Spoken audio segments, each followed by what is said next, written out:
본문의 앞장인 13장에서 가나안에 12명의 정탐꾼을 보내고 또 그들의 이 보고를 듣는 내용이 기록되어 있습니다. 그에 이어지는 이 본문은 가나안 정탐에 대한 이 보고의 결과로 빚어진 사건으로서 이스라엘 백성들이 약속의 땅을 눈앞에 두고도 들어가지 못하고 이 비극적인 38년간의 이 광야 방랑을 하게 된 그 직접적인 원인인 그 유명한 가데스 반역 사건에 대해서 기록하고 있습니다. 그 중에 본문은 앞장의 13장 25절에서 33절에서 이 갈렙과 여호수아를 제외한 이 10명의 정탐꾼들로부터 이 가나안 땅은 그 땅 거민들의 이 강성함과 이 견고한 성읍 때문에 도저히 우리가 정복할 수 없다라는 이 보고를 들은 이스라엘 백성들이 이 극도의 절망감에 빠져서 모세와 아론을 원망하고 또 하나님께 대해서 반역하는 그런 장면을 묘사하고 있습니다. 10명의 정탐꾼으로부터 이 가나안 정복의 불가능성에 대해서 보고받은 이스라엘 백성들은 극심한 절망감에 사로잡혔습니다. 그리고 그들의 이러한 절망감은 모세 말고 우리가 다른 지휘관을 세워서 그토록 위대한 이적을 통해서 구출된 애굽으로 다시 돌아가자라는 그런 의견까지 나오게 됐습니다. 즉 이스라엘 백성들은 노예 신분으로나마 우리가 안전하는 게 낫지 저 땅에 가서 죽는 것보다 차라리 다시 노예 생활을 하는 게 낫겠다라는 그런 노예 근성마저 보이고 있었던 것입니다. 더구나 그들은 그들의 반역 행위를 만류하는 이 여호수아와 갈렙을 돌로 쳐 죽이려고 하는 이 극악함마저 보이고 있습니다. 이러한 이스라엘 백성들의 불신앙적인 태도는 이 하나님의 구속사적 이 섭리에 대한 반역일 뿐만이 아니라 하나님의 통치권에 대한 반역으로 궁극적으로는 우리 하나님이고 뭐고 다 필요 없다. 우리 그냥 애국으로 다시 돌아가서 그냥 노예 생활도 좋으니까 그렇게 살겠다라는 그런 말인 것입니다. 이는 결국 하나님의 저주를 야기시켜서 마침내 이 38년간의 광야 방랑 생활의 발단이 되고 말았던 것이지요. 이런 상황에서 끝까지 하나님의 약속의 말씀을 붙들고 믿음을 지킨 여호수아와 갈렙의 신앙을 묵상하면서 우리가 함께 은혜를 나누고자 합니다. 12명의 정탐꾼 가운데 여호수아와 갈렙을 제외한 10명의 정탐꾼으로부터 가나안 정복은 도저히 불가능하다라는 이 보고를 들음으로써 절망에 빠진 이스라엘 백성들이 모세와 아론뿐만이 아니라 하나님에 대해서도 원망을 합니다. 이 같은 이스라엘 백성들의 원망은 가장 근본적으로 하나님께 대한 불신앙으로부터 비롯된 것이지요. 그런 원망, 불평불만은 이 당면한 문제를 해결하는 데는 어떠한 도움도 되지 못합니다. 그들은 이러한 원망으로 인해서 약속의 땅 가나안을 차지하기는커녕 오히려 하나님의 저주를 받아서 약속의 땅을 지척에 두고서도 광야에서 40년간을 방황하다가 모두 그 광야에서 죽고 마는 그런 운명에 처하고야 말았습니다. 이처럼 원망은 문제를 해결하는데 전혀 도움이 되지 않고 오히려 그 문제를 악화시킬 뿐만이 아니라 돌이킬 수 없는 그런 상황으로 이끌고 갑니다. 그래서 야고보서 5장 9절에서 성도 간에 서로 원망하는 것을 엄격하게 금했을 뿐만이 아니라 원망하는 자는 하나님의 심판을 받게 될 것이다 라고 강하게 경고하고 있습니다. 또한 고린도전서 10장 10절도 그들 가운데 어떤 사람들이 원망하다가 멸망시키는 자에게 멸망하였나니 너희는 그들과 같이 원망하지 말라라고 말씀합니다. 그럼에도 불구하고 오늘날 많은 성도들이 막상 문제 앞에 부닥치게 되면 서로 원망하고 또 서로를 헐뜯기에 급급합니다. 그래서 문제를 해결하기보다는 오히려 더 심각한 상황으로 몰고 가는 경우가 허다하다라는 겁니다. 이렇게 문제 앞에서 서로 원망하게 되면 그 문제를 해결하기 위해서 함께 기도하며 지혜를 모아야 할 사람들의 마음이 나뉘게 되고 그래서 문제 해결을 더더욱 어렵게 만드는 것이지요. 그뿐만이 아니라 어떻게 해서 그 문제가 해결된다 해도 모든 사람들의 마음에 치유되기 힘든 그 심각한 상처를 남기게 됩니다. 그러므로 우리는 어떤 문제와 어려움 속에서도 결코 타인이나 혹은 하나님을 원망해서는 안 됩니다. 이는 문제를 해결하는 길이 아니라 오히려 우리를 파멸로 이끌어가는 지름길임을 우리는 기억해야 합니다. 따라서 우리는 원망하기보다 문제 앞에서 근신하는 자세로 자신을 돌아보고 잠잠히 문제 해결자 되시는 그 하나님께 도우심을 구해야 하는 것이지요. 그럴 때 하나님께서는 우리의 모든 문제를 해결해 주실 뿐만이 아니라 그 문제를 통해서 우리를 더욱더 성숙하게 만들어 가실 것입니다. 3절을 보면 이스라엘 백성들은 자신들이 만약 가나안 땅으로 들어간다면 우리들의 처자가 그 땅 거민들에게 사로잡히게 될 거다라고 단정적으로 말하고 있습니다. 이처럼 이스라엘 백성들이 자기의 처자가 사로잡힐 것을 단정적으로 말했던 이유는 그들에게 하나님께 대한 믿음이 없었기 때문이죠.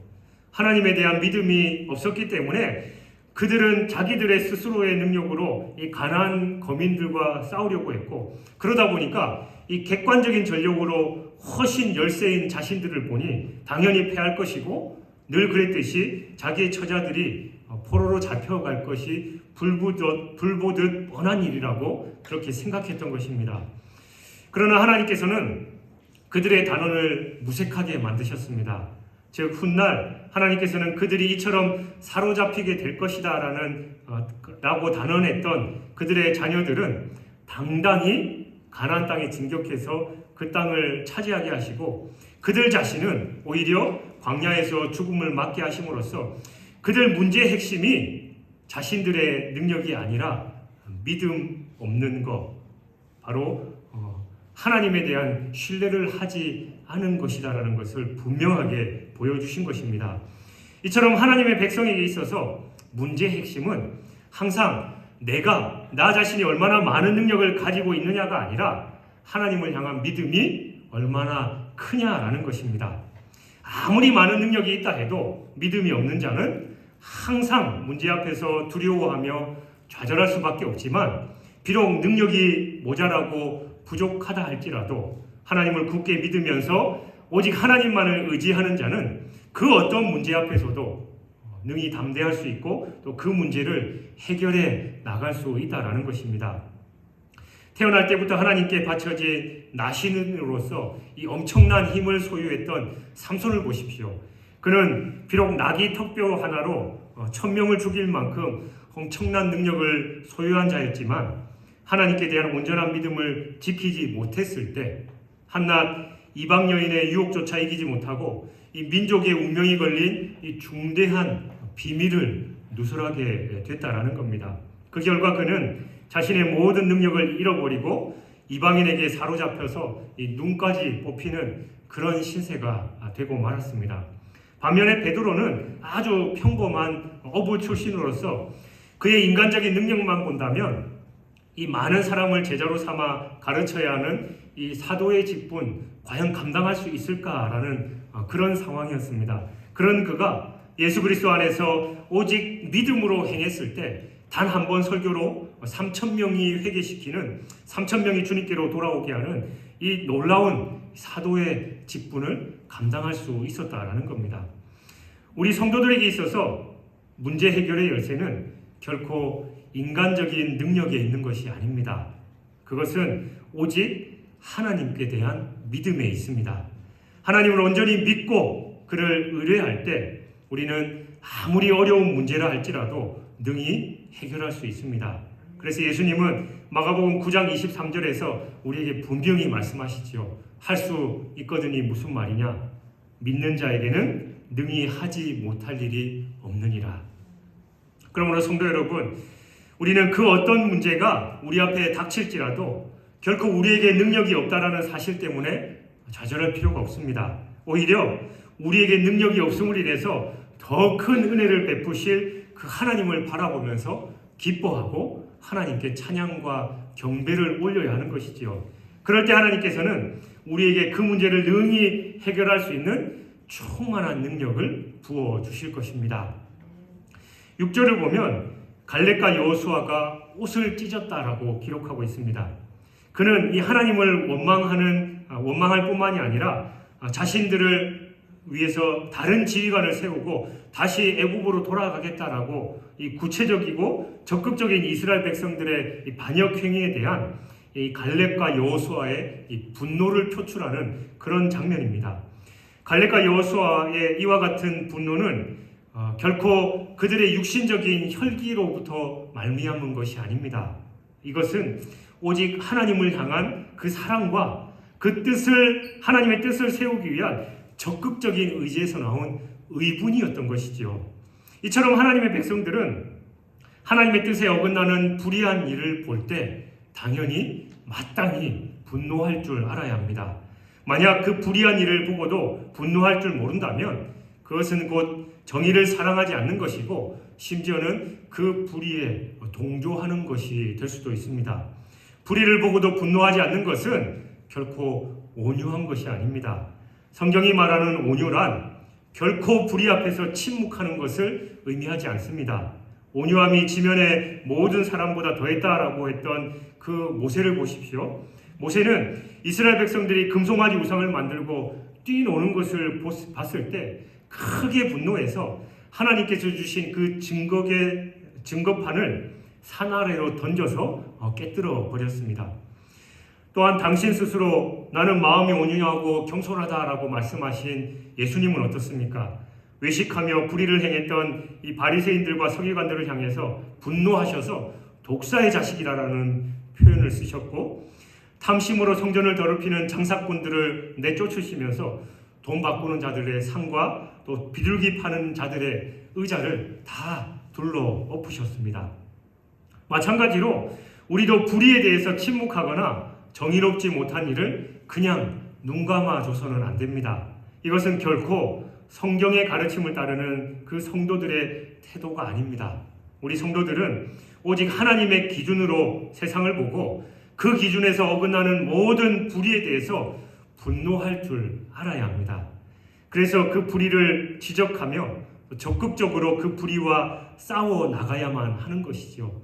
바로 이것이 이 어둠의 세상에 빛과 소금으로 부름받은 우리 성도들의 마땅한 본분인 것입니다.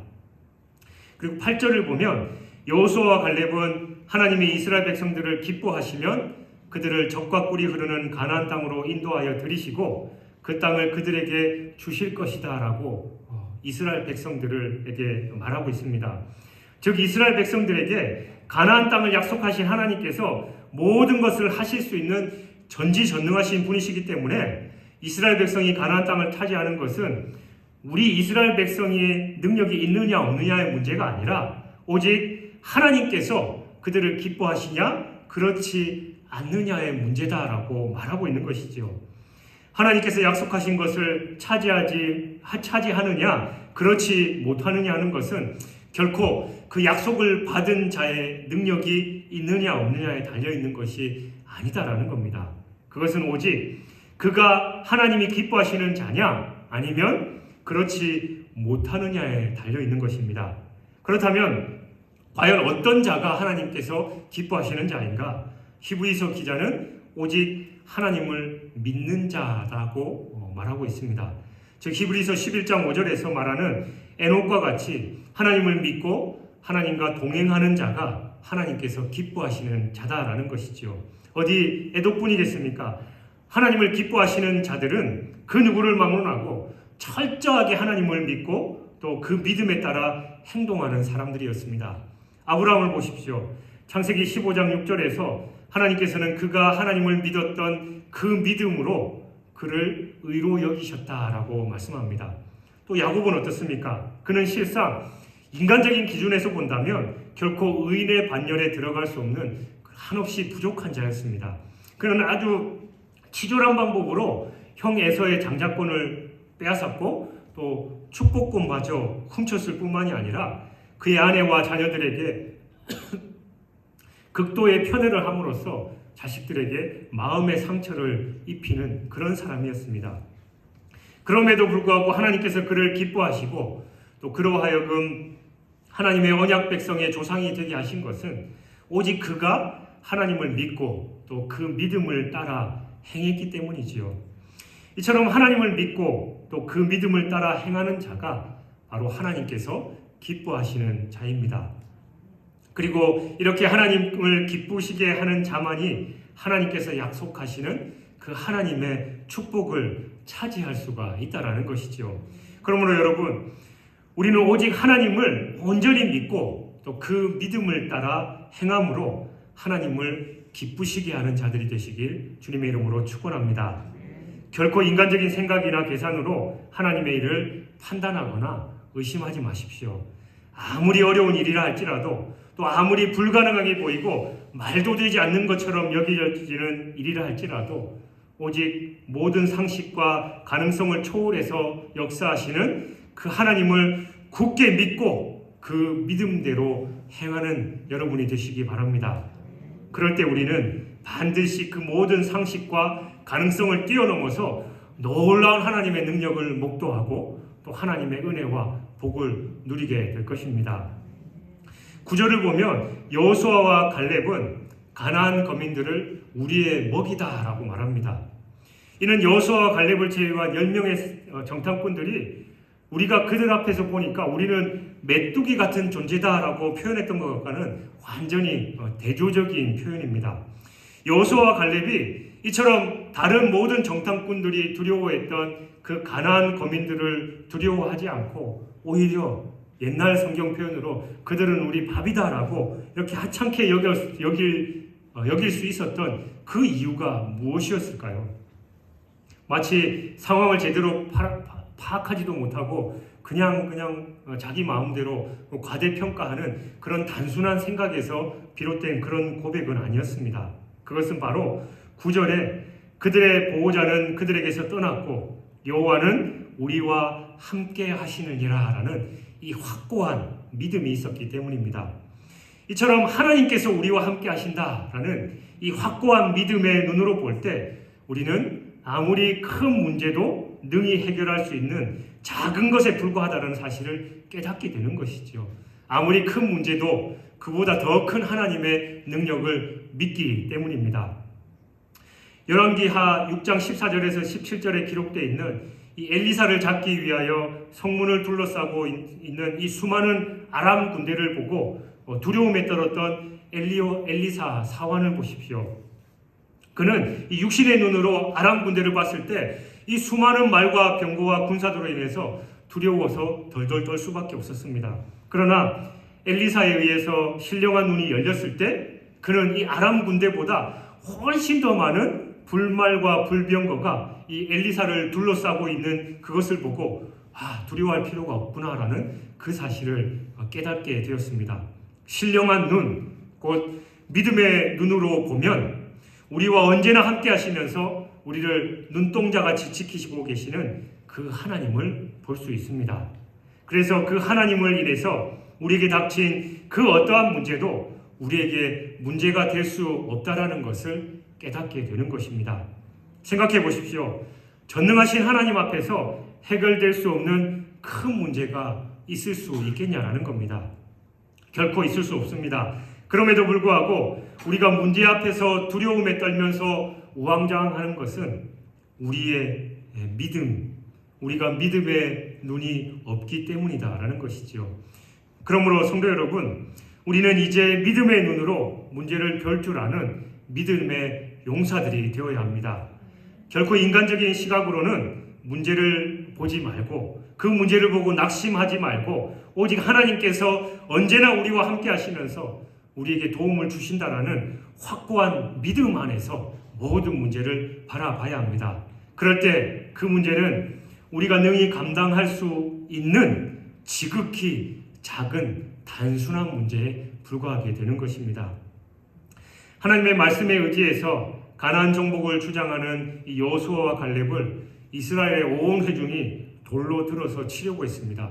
아니 이것들이 택도 없는 소리를 하고 있네 라고 군중들이 소요하면서 담대히 하나님의 뜻을 선포하고 있는 여호수아와 갈렙을 향해서 돌을 들었던 것이죠. 즉 하나님의 뜻에 따르려고 한 이 여호수아와 갈렙이 하나님의 뜻을 거역하려고 하는 그 무리들에 의해서 버림받고 심지어는 생명의 위협까지 받는 그런 상황이 된 것입니다. 이와 같이 하나님의 사람은 때때로 하나님의 일로 인해서 어려움을 당하고 또 절대 고독에 처해질 때도 있습니다. 그것은 모세의 경우에서도 확인할 수 있지요. 모세는 이스라엘의 출애굽이라는 이 하나님의 소명을 받고 바로에게 가서 하나님의 뜻을 전하고 이스라엘의 해방을 요구했지만 바로는 모세의 요구를 거절하고 오히려 이스라엘의 박해를 가중시켰습니다. 그러자 이스라엘의 기록원들이 모세를 향해서 원망하고 모세를 배척하는 일이 발생했습니다. 즉 모세는 하나님의 뜻을 전하고 또 자기 백성들을 위해서 수고하고 헌신했지만 바로로부터 이스라엘의 출애굽의 요구를 거절당할 뿐만이 아니라 심지어 자기 백성들에게도 배척당하는 그런 입장에 처하게 됐던 것입니다. 한마디로 모세는 절대적인 고독에 외로움에 처했던 것입니다. 그래서 그는 하나님을 향해서 자신의 처지를 부르짖을 수밖에 없었습니다. 이처럼 하나님의 사람이 절대 고독에 처하는 경우, 외로움에 처하는 경우는 북왕국 이스라엘의 아합 왕과 또 이세벨에게 하나님의 말씀을 전하다가 쫓겨났던 엘리야 선지자와 또 이스라엘 백성들에게 하나님의 심판의 경고를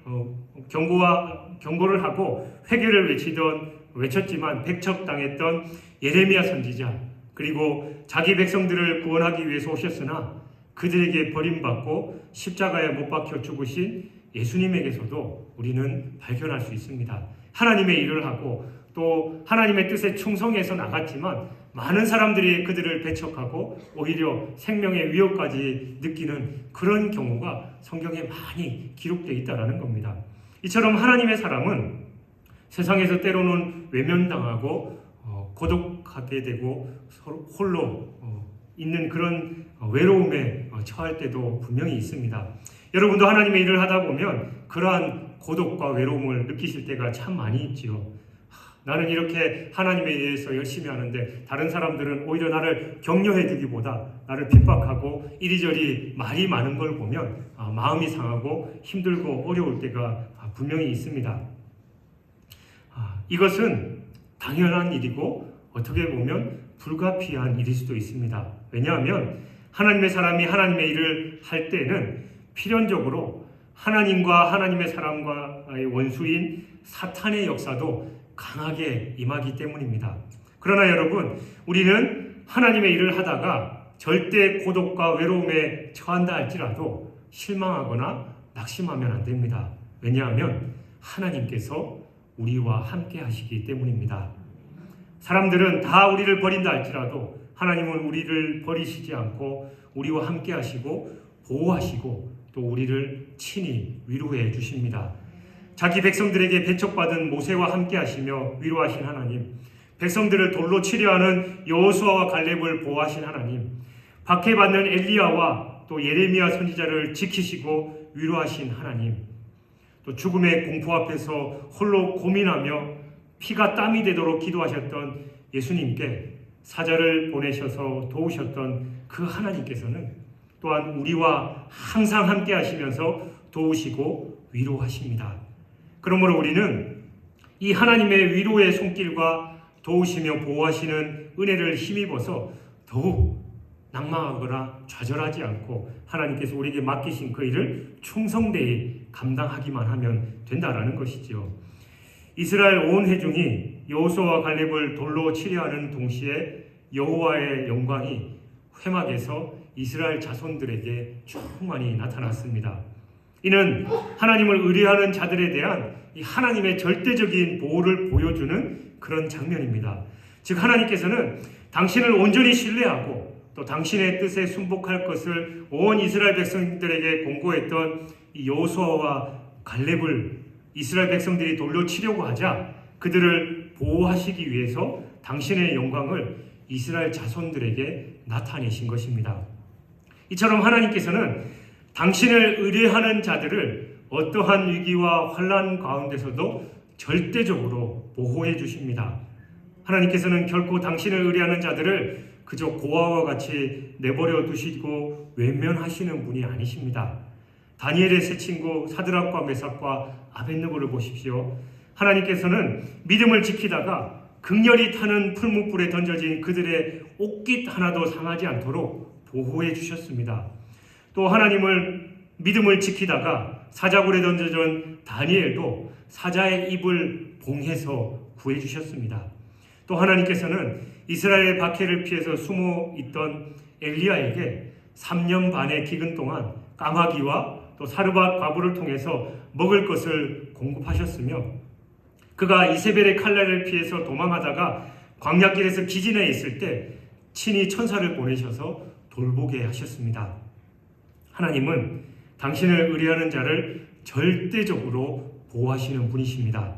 그래서 그 어떤 악의 세력도 결코 그들을 이기지 못하도록 지켜주십니다. 물론 때로는 하나님을 의뢰하는 자가 악한 자들에게 시험받고 압제를 받아서 어려움을 처하기도 합니다. 하지만 하나님께서는 반드시 그들을 다시 회복시키셔서 안전히 거하게 하실 뿐만이 아니라 참된 평강과 기쁨을 누리도록 인도하십니다.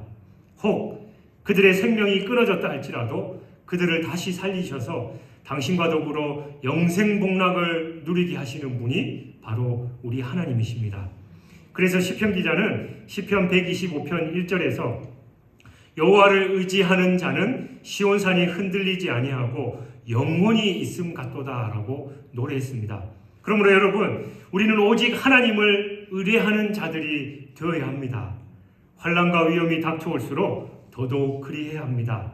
때로는 우리에게 우리를 돌아보지 않으시며 외면하시는 것 같을지라도 결코 낙심하지 말고 끝까지 하나님을 믿고 신뢰해야 합니다. 그럴 때 하나님께서는 우리를 반드시 보호하셔서 참된 평강과 기쁨을 누리게 하실 것입니다.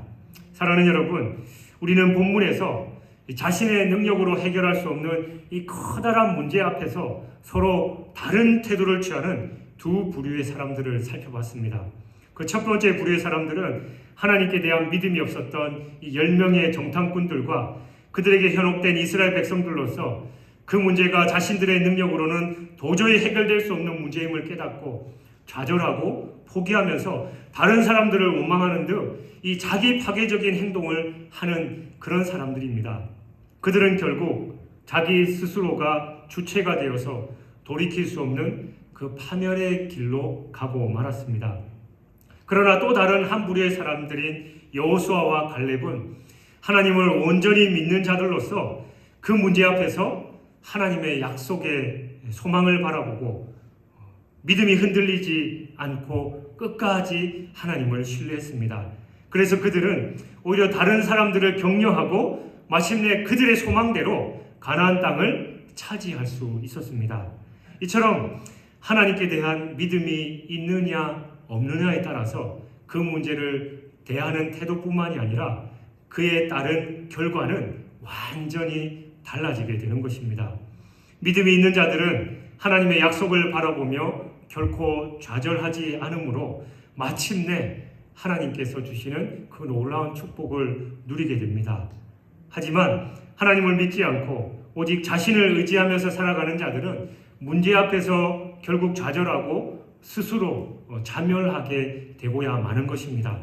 그러므로 우리는 오직 하나님을 믿고 주님께서 주신 그 약속을 바라보면서 살아가되 문제 앞에서 도저히 끝이 보이지 않는 고난 가운데서 더욱 하나님을 신뢰하고 의지해야 하는 것입니다.